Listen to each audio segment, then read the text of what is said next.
Rain hammered the marble awning of the Grand Crest Hotel as Liam Carter, single father in Bellman, watched three men in maintenance coveralls push a tool cart toward the VIP elevator. The uniforms didn't match hotel protocol. Their eyes avoided the cameras. Liam rolled his luggage cart into their path, calm but firm, and asked to see their technical badges. The elevator across the lobby opened, and a platinum-haired woman in a charcoal coat stepped out, observing quietly. The crew forced smiles and tried to slip past. Liam stayed planted. He had no idea the guest watching him was a tech billionaire. The Grand Crest's lobby stretched 3 stories high, marble columns rising like sentinels beneath a coffered ceiling gilded in gold leaf. Bergamot and cedar hung in the air, mingling with the faint whisper of luggage wheels across polished stone. It was 2:15 in the morning, and the graveyard shift hummed with the kind of hushed efficiency that made luxury feel effortless. Liam Carter moved through it like a man who had memorized the choreography, white gloves pristine, shoulders squared, greeting returning guests by name even when their faces barely registered recognition. He was 35 but carried himself with the precision of someone trained in systems, not servitude.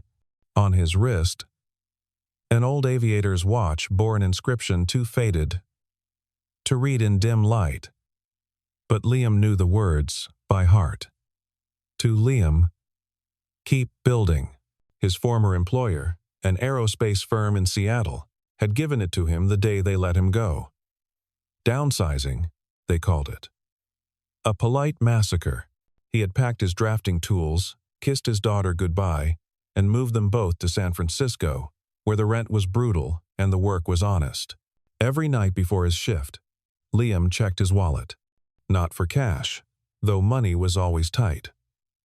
For the photo, Sophie, age 7, grinning gap-toothed, in front of a science fair display about suspension bridges. She had used popsicle sticks and dental floss, and the judges had loved her. Liam loved her more. She was the reason he stood at this hotel, in this uniform, smiling at strangers who would never know his name. That morning, before the rain began, he had crouched in their narrow kitchen and repaired the frayed strap on Sophie's backpack with electrical tape and a sewing needle. She had chatted the whole time, animated about a school project on sensor networks. "Dad, did you know buildings can feel when something's wrong? Like, they have nerves." Liam had smiled. "Sort of. They have systems. And systems need people who pay attention." She had tilted her head. "Serious. Like you." He had kissed her forehead and promised, "One day, kiddo, I'll go back to being an engineer. But right now, this job keeps the lights on." The hotel's operations manager, a man named Derek Hawthorne, did not like Liam. It was a quiet, persistent dislike, the kind that showed in assignment rosters and break schedules. Hawthorne was 38, sharp-suited, and perpetually convinced that Liam's competence was a personal insult. He had tried twice to have Liam reassigned to loading docks. Twice. Oliver Grant, the hotel's head of security, had quietly intervened. Oliver was 45, cautious, methodical, a man who trusted patterns more than people. He had noticed that Liam saw things, small things, a guest's mood shift, a door left ajar, a shadow where there should not be one. Tonight, the hotel's VIP manifest listed a single guest under the alias Mrs. Wells, high-security accommodation, penthouse suite. The instructions were sparse. No media, no photographs, heightened perimeter monitoring. Liam had seen the directives on the staff board and thought nothing of it. Rich people bought privacy the way others bought coffee. But earlier in the evening, small anomalies had begun to surface. A report from engineering noted intermittent electrical issues on the 52nd floor. The tool storage room had been reorganized without authorization, and Oliver Grant had spent an hour on the phone with an external maintenance contractor. his voice tight with the kind of frustration that came from answers that did not add up. Liam had overheard fragments of it while restocking the luggage hold. No. I didn't approve a third-party access request. Check your records again. The rain intensified. Through the tall glass doors, the city blurred into streaks of neon and shadow. Liam glanced at his watch. 2:30. Another 6 hours until shift change. Another 6 hours until he could bike home through wet streets and make Sophie breakfast before she woke. Then he saw them. 3 men emerged from the service corridor near the freight elevator, pushing a metal cart stacked with toolboxes and coiled cables. They wore navy coveralls embroidered with the hotel's crest, but something was off. The fabric was too stiff. Too new. The cart's wheels left faint tracks of mud across the floor. Even though the loading bay was covered and dry, one of the men carried a toolbox that gleamed under the lobby lights. A mini welding torch visible inside. The Grand Crest did not stock welding equipment. Liam's pulse quickened, but his face remained neutral. He angled his luggage cart into their path, smooth and deliberate, as if he were simply rearranging the lobby furniture. The lead man, broad-shouldered with a scar threading through his left eyebrow, slowed. His badge hung backward. The name printed on the plastic read, C. Clinton, but the font was slightly misaligned, a shadow around the letters, suggesting a bad lamination job. "Evening, gentlemen," Liam said, voice polite but firm. "Can I see your work order and approval code?" The scarred man smiled, too wide. "We're here for the electrical upgrades. 52nd floor." Mr. Grant authorized it. Liam nodded slowly. "Right. What's the ticket number?" A pause. The man's smile tightened. "We don't have it memorized. It's in the system." "Sure. But protocol says you reference it verbally. Even short-term contractors know that." Another pause. One of the other men, younger, with nervous hands, glanced toward the security cameras and then quickly away. That glance told Liam everything. These men did not want to be recorded. Liam kept his tone measured. "Grant before you access the VIP floors. Hotel policy. I'm sure you understand." The scarred man's jaw tightened. "We're on a schedule." "So am I." The elevator across the lobby chimed. The doors slid open, and a woman stepped out. She was in her early 30s, wearing a tailored charcoal coat, her platinum hair pulled into a low twist. Her movements were economical, controlled. She did not look at Liam or the maintenance crew directly. But her gaze swept the scene, with the precision of someone trained to notice details. She walked toward the lounge, heels clicking softly, and chose a chair with a sightline to the elevators. She did not take out her phone. She simply watched. The scarred man muttered something to his companions. They exchanged glances, then nodded. "We'll check with dispatch and come back." He turned the cart around, smooth and unhurried, and guided it toward the service stairwell. As they disappeared, something small and black tumbled from beneath the cart and rolled under a potted palm. Liam did not move toward it immediately. He waited until the men were gone, then pressed the call button on his radio. "Oliver, this is Liam. We need to talk." Minutes later, Oliver Grant arrived, a tablet under one arm and a frown etched deep. Liam explained quickly. The uniforms, the mud, the backward badge, the tool discrepancies. Oliver listened without interrupting, his expression tightening. "I didn't authorize external contractors tonight. I'll pull the access logs." He glanced toward the stairwell. "Did they leave anything behind?" Liam pointed to the potted palm. Oliver crouched and retrieved the small black object. It was a network adapter, a PoE injector with a rubberized casing and a blinking LED. Oliver's face paled. "This is industrial grade, not something maintenance would carry." Liam nodded. And it's configured. Someone planned to plug this into the network. Oliver pocketed the device. I'll run a forensic check. In the meantime, keep your eyes open. But before Oliver could leave, Derek Hawthorne appeared, his expression sharp with irritation. What's the delay? I got a complaint that luggage service is blocked, Liam explained. Hawthorne's face darkened. You stopped a contractor crew because you didn't like their uniforms? I stopped them because they couldn't provide a valid work order. You're a Bellman, Carter. Not security. Oliver intervened quietly. He followed protocol. Hawthorne's glare swung to Oliver. And now we have 3 technicians who think our staff are paranoid amateurs. I'll be filing a report.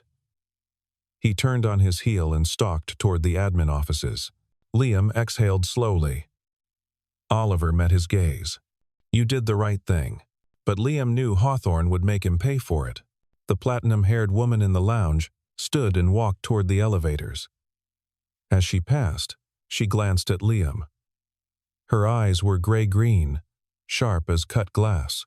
She said nothing, but her expression held something close to approval.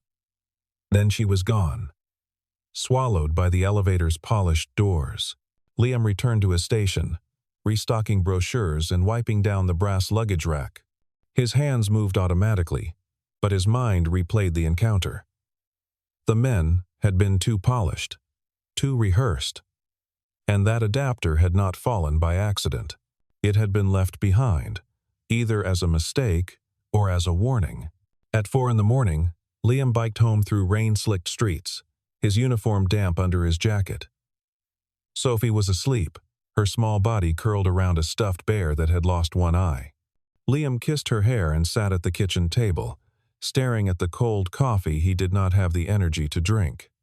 On the wall above the sink, taped in neat rows, were Sophie's sketches, diagrams of circuits, flowcharts of elevator systems, a child's attempt to understand the world her father used to build. He thought about the men in the lobby, about the adapter, about the woman who had watched him with those sharp, assessing eyes. And he thought about Derek Hawthorne, already drafting a reprimand that would sit in Liam's personnel file like a stain. But Liam did not regret what he had done. He had seen something wrong and acted. That was the job. Not the job they paid him for, perhaps, but the job he had trained for. The job he still believed in. He pulled out his phone and typed a message to Oliver. If you need help analyzing that device, I'm available. The reply came 3 minutes later. I might take you up on that. Liam set the phone down and closed his eyes. Outside, the rain drummed against the window, relentless and cold. The next evening, Liam returned to the Grand Crest at his usual time. 6 o'clock. The day shift was winding down, and the lobby buzzed with departures. He clocked in, changed into a fresh uniform, and checked the assignment board. His name was conspicuously absent from the VIP elevator rotation. Instead, Hawthorne had assigned him to luggage runs between the parking garage and the lower-tier rooms. A demotion in all but name. Liam did not complain. He loaded bags onto a cart and made his rounds, smiling at guests, answering questions about restaurants and cable car schedules. At 8, he helped a family reunite with a lost toddler who had wandered into the gift shop. At 9, he manually unjammed a stuck elevator door using a tension bar and saved a businessman from missing his flight. At 10, he delivered room service to a guest who tipped him $50 and said, "You're the only person in this place who actually listens." Around 11, Amanda Reyes, the night desk clerk, waved him over. Amanda was 29, efficient, and perceptive in the way that came from working too many graveyard shifts. She leaned in and whispered, "Hawthorne's been in Grant's office all afternoon." And someone pulled the access logs for the tool storage room. Liam's pulse quickened. What did they find? Don't know. But Grant looked pissed. At midnight, Liam's radio crackled. "Carter, report to security office." Oliver Grant's voice, clipped and formal. Liam set down his luggage cart and took the service elevator. Oliver's office was small, cluttered with monitors and filing cabinets. The PoE adapter sat on his desk, connected to a laptop running diagnostic software. Oliver gestured for Liam to sit. The device was configured to inject malware into the hotel network, specifically the guest management system, financial data, reservation details, security protocols. Someone wanted access to everything. Liam felt a chill. Who would target the hotel? "Not the hotel," Oliver said quietly. "A guest." He pulled up a file on his screen. A corporate logo, sleek and angular. Whitmore Technologies. The woman staying under the alias Mrs. Wells is Serena Whitmore, CEO. Net worth somewhere north of $8 billion. She's in town to finalize a quantum encryption contract with a defense contractor. If someone breached her files, they'd have access to classified technology, Liam finished. And they'd never trace it back. Oliver nodded. The malware signature matches a group called Crosstech, industrial espionage specialists. High-end, expensive. He paused. "Hawthorne thinks you planted the adapter to create a hero narrative." Liam's stomach dropped. "That's insane." "I know. But he's convinced. He wants you suspended pending investigation." "Oliver, I'm not suspending you. But I need you to stay low." "Let me handle this." Liam stood. "What about the men?" "I ran facial recognition. Nothing.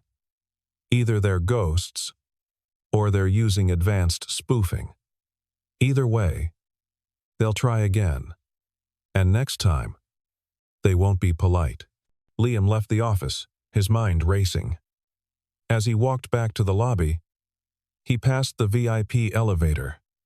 The doors opened. Serena Whitmore stepped out, dressed in a slate gray suit, her expression unreadable. She glanced at him, then away. But as the doors closed, she turned back. "Excuse me, you're the Bellman from last night." Liam stopped. "Yes, ma'am." "You blocked a contractor crew." "I did." She studied him for a moment. "Why?" "Because they didn't follow protocol. And that mattered to you. It always matters." Serena's expression softened, just slightly. "What's your name?" "Liam Carter." "Thank you, Mr. Carter." She extended her hand. Liam shook it. Her grip was firm, deliberate. "If you notice anything else unusual, I'd appreciate it if you informed Mr. Grant immediately." "I will." She released his hand and walked toward the lounge. Liam watched her go. Something unspoken passing between them. Respect. Maybe. Or recognition. That night, Liam slept poorly. He dreamed of circuits and locked doors, of men in coveralls pushing carts through endless hallways. He woke at dawn, made Sophie pancakes, and listened to her chatter about a science project on failsafe systems. "It's like, if one thing breaks, another thing catches it," she explained, pouring syrup with intense concentration. "So, nothing bad happens." Liam smiled. "Redundancy. Smart. You taught me that." "Did I?" "Yeah. You said buildings have backup plans. Like, if the power goes out, the emergency lights turn on." Liam ruffled her hair. "You're smarter than I was at your age." She grinned. "I know." Later, as Liam biked Sophie to school, the rain returned. Softer this time. More mist than storm. Sophie pedaled beside him, her yellow raincoat bright against the gray streets. At the school gate, she hugged him tightly. "Love you, Dad. Love you more." "Not possible," she said, and ran inside. Liam watched her go, his chest tight with a feeling he could not name. Then he turned his bike toward the Grand Crest and pedaled into the rain. At the hotel, the day was quiet. Too quiet. Liam restocked luggage tags, polished the brass railings, and answered guest inquiries with his usual care. But beneath the surface, tension simmered. Oliver Grant moved through the building like a man hunting ghosts, checking camera feeds and access logs. Hawthorne avoided Liam entirely, which was worse than confrontation. And Serena Whitmore remained in her penthouse suite, invisible except for the occasional service request relayed through Amanda. Around 3 in the afternoon, Liam found a folded note tucked into his locker. The handwriting was precise, feminine. "If you're free this evening, I'd like to speak with you. Room 5208 SW." Liam stared at the note. 5208 was the penthouse. Serena Whitmore wanted to see him. He did not know whether to be honored or terrified. At 7, after his shift ended, Liam took the VIP elevator to the 52nd floor. The hallway was silent, carpeted in deep charcoal, the walls lined with abstract art that probably cost more than his yearly salary. He knocked on the penthouse door. It opened immediately. Serena stood there, dressed casually in dark jeans and a cream sweater, her hair loose around her shoulders. She looked younger, less guarded. "Mr. Carter, thank you for coming." "Of course." She gestured him inside. The penthouse was massive, floor-to-ceiling windows overlooking the city. Rain streaked the glass, turning the skyline into a watercolor. Serena poured 2 glasses of water and handed him one. Liam's stomach tightened. "Oh, you were an aerospace engineer. Structural systems. You worked on the Orion project before the company downsized." "That's right. And now, you're a Bellman." "That's right." She sat on the edge of the sofa, studying him. "Why?" "Because my daughter needed stability. And this job was available." "You don't resent it?" "I resent the circumstances, not the work." Serena smiled faintly. "You have principles. I have bills." She laughed, a short, surprised sound. "I like you, Mr. Carter. You don't posture." She set down her glass. "I want to hire you as a temporary consultant. Security assessment. I'll pay you $5,000 for a week of your time." Liam blinked. "That's generous, but I can't accept it." "Why not?"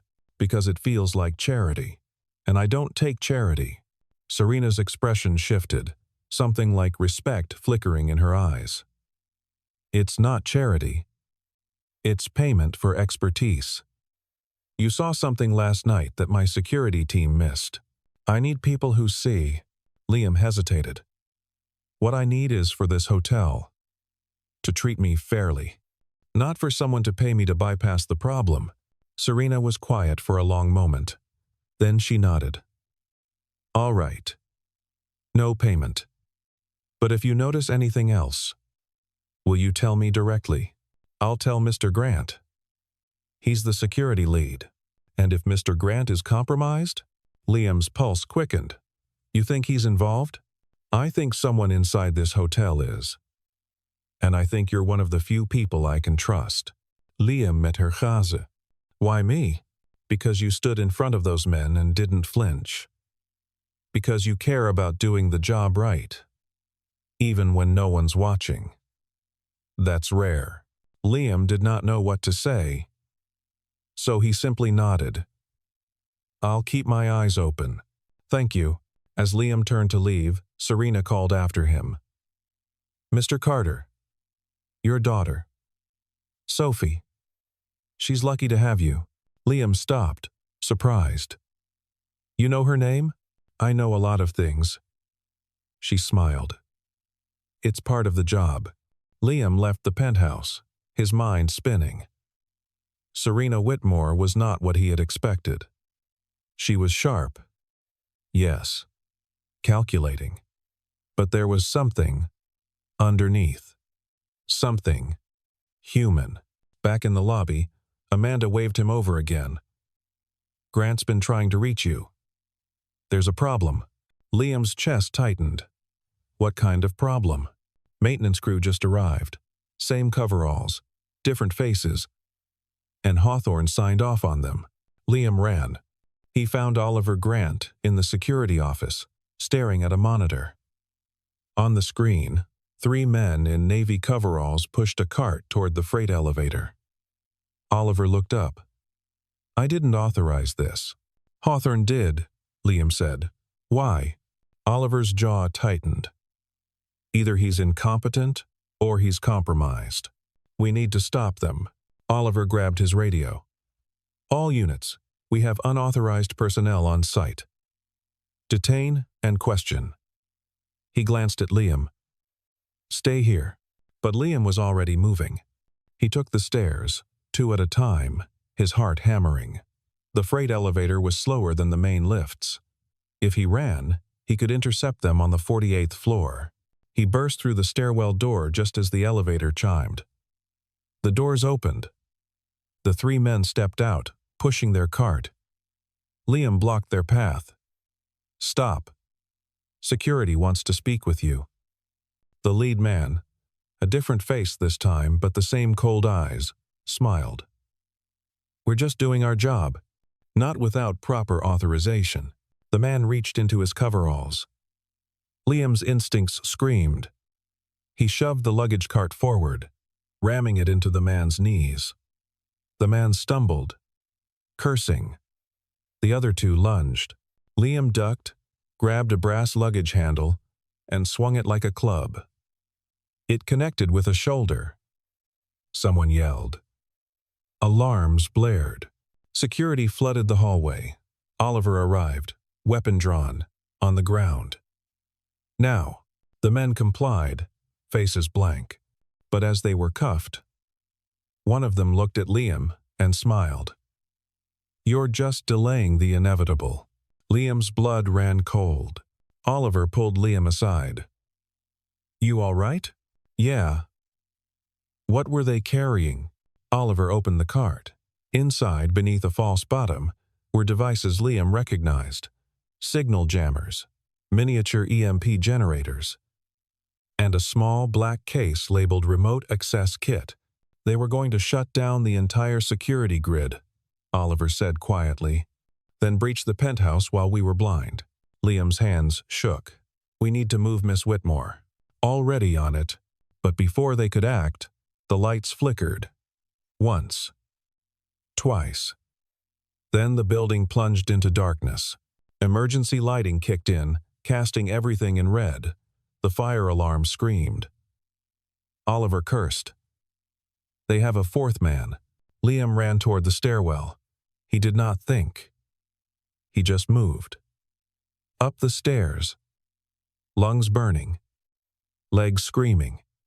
The 52nd floor. The penthouse. Serena. The hallway was filled with smoke, thin and acrid. The fire suppression system had activated. But something was wrong. The smoke was too thick, too fast. Liam pulled his shirt over his mouth and pushed forward. The penthouse door was ajar. He kicked it open. Miss Whitmore! No answer. He moved through the suite, low to the ground, eyes stinging. In the back room, he found her. Serena was crouched by the window, a wet towel over her face. She looked up as he entered, relief flooding her expression. Liam, we need to go. Now. The doors jammed. Magnetic lock malfunctioned. Liam swore. He moved to the control panel, pried off the cover, and studied the wiring. Years of engineering training flooded back. He pulled a multi-tool from his belt, stripped 2 wires, and twisted them together. The lock clicked. The door swung open. Come on. He grabbed her hand and pulled her into the hallway. The smoke was thicker now, the alarms deafening. They stumbled toward the stairwell. Behind them, a figure emerged from the smoke. Tall, broad-shouldered, holding a knife. Liam shoved Serena behind him. Run. The man lunged. Liam dodged, grabbing a fire extinguisher from the wall and swinging it in a wide arc. It connected with the man's wrist. The knife clattered to the floor. The man snarled and charged. Liam threw the extinguisher, then grabbed a luggage strap from a discarded cart and looped it around the man's arm, yanking hard. The man stumbled. Liam kicked his legs out, and the man went down. Oliver and 2 officers appeared. Weapons raised. Down. Now. The man did not resist. Oliver cuffed him while Liam helped Serena to her feet. She was shaking, soot-streaked, but her eyes were clear. "You saved my life." Liam shook his head. "Just doing my job." She smiled through the tears. "No, you did more than that." An hour later, the smoke had cleared, and the building was secure. Forensic teams swarmed the penthouse, collecting evidence. Oliver pulled Liam aside. The device logs show the breach originated from the tool storage room. Someone used Hawthorne's access code. Liam's chest tightened. Hawthorne. He's been arrested. Financial records show payments from a shell company linked to Crosstech. He sold access for $200,000. Liam closed his eyes. All this time, the threat had been inside. Serena appeared, flanked by her legal advisor, a severe woman named Serafina Gould. Serena looked at Liam, and for the first time, she let her guard down. "Thank you doesn't feel like enough." "It is." "No, it's not." She turned to Serafina. "Draft an offer letter." "Miss Whitmore." "Now." Serafina nodded and disappeared. Serena turned back to Liam. "I'm offering you a position at Whitmore Technologies, Head of Physical Security Integration. You'll oversee the design of fail-safe systems for all our facilities. Starting salary is $250,000. Full benefits. And a scholarship fund for Sophie at our STEM Academy." Liam stared at her, speechless. "You don't have to answer now," Serena said gently. "But think about it. You're wasted here." Liam thought about Sophie. About the diagrams on her wall. About the promises he had made to himself and to her. "I'll need to see the academy first." Serena smiled.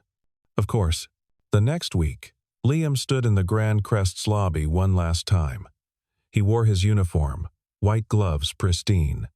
On the concierge desk, he placed his name tag and his employee card. Oliver shook his hand. Amanda hugged him. Even some of the guests he had helped stop to say goodbye. As he walked toward the doors, he passed the brass luggage rack he had polished 1,000 times. He touched it once, a small goodbye, and stepped into the sunlight. 1 year later, at a national technology conference in Seattle, Liam Carter stood on stage. Behind him, a screen displayed schematics for a new security architecture. "Zero-trust physical spaces," he explained, his voice steady and confident. "We don't assume safety. We design for failure. And we build redundancy into every layer." In the front row, Serena watched, arms folded, a faint smile on her lips. Beside her, Sophie Carter, now 8, fidgeted with a Lego model of a luggage cart fitted with motion sensors and LED lights. She leaned over and whispered, "Dad's really good at this." Serena nodded. He always was. After the presentation, Liam found Serena in the atrium, standing by the window. Rain streaked the glass, but the city beyond was bright and alive. She turned as he approached. "You were brilliant up there. I had a good teacher. You had good instincts." She paused. "Real value isn't in the title, Liam. It's in what you do when no one's watching." Liam smiled. "Someone once told me that." Serena laughed softly. Outside, a new sign reflected in the glass. Whitmore Carter Systems. A partnership. Built on trust. Built on the simple belief that the right person in the right moment could change everything. And sometimes, That person wore white gloves and pushed a luggage cart, until the day he did not have to anymore.